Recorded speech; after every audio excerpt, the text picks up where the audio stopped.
مدارس کو بدنام کرتے ہو، ہمیں نہ چھیڑو، ہم تو ایک ایک سیکنڈل ہمارے سامنے سیاستدانوں کے، وکلاء کے، ڈاکٹروں کے، حکیموں کے، طبیبوں کے، ہسپتالوں کے، کالجوں کے، یونیورسٹیوں کے، لیکن ہم اس لیے خاموش ہیں کہ من ستر مسلمن، کہ مسلمان کی پردہ پوشی کی جاتی ہے۔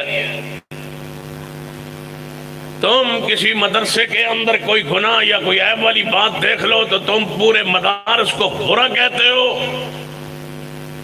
کس بنیاد پہ مدارس پر ظلم کیا جا رہا ہے؟ کس بنیاد پر یہود و نصارہ اسرائیل کو خوش کیا جا رہا ہے؟ کس بنیاد، کس ایجنڈے پر کام کر کے مدارس پر بین اور پابندی کا سوچا جا رہا ہے؟ کس بنیاد پر گندے لوگوں کے گندے پروگرام جو ہے نشر کیے جا رہے ہیں؟ جس دن مدارس کے بارے میں، علماء کے بارے میں یہ بد زبانی سوشل میڈیا پر آئی، اسی دن ایک عالم نماز پڑھتے ہوئے، سجدے میں نماز پڑھاتے ہوئے فوت ہو گیا، اس کے بارے میں میڈیا نے نہیں چھاپا۔ ایک عالم درس قرآن دیتے ہوئے اسی دن فوت ہو گیا، یہ نہیں چھاپا گیا۔ چیچا وطنی میں اہل حدیث مؤذن اذان دیتے ہوئے اشہد ان محمد رسول اللہ کہتے ہوئے سانس نکل گئی، یہ اخبار میں نہیں چھپا۔ میں حافظ زبیر علی زئی رحمت اللہ علیہ ہمارے جامعہ میں گرے بے ہوش ہوئے صحیح البخاری سینے پر تھی، یہ میڈیا پر نہیں چھاپا گیا۔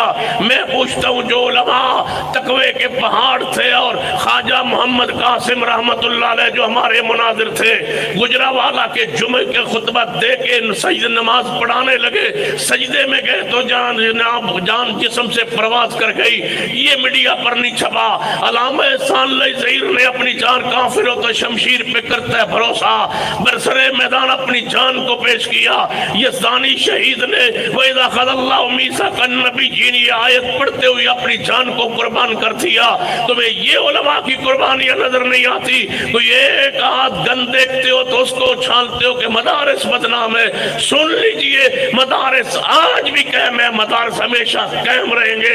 ہماری لاشوں سے گزر کے کوئی مدارس کی طرف آئے گا، جب تک اہل حدیث کا ایک بچہ بھی زندہ ہے انشاءاللہ کتاب و سنت کا بھی دفاع کرتے رہیں گے اور علماء اہل حدیث کا بھی دفاع کرتے رہیں گے۔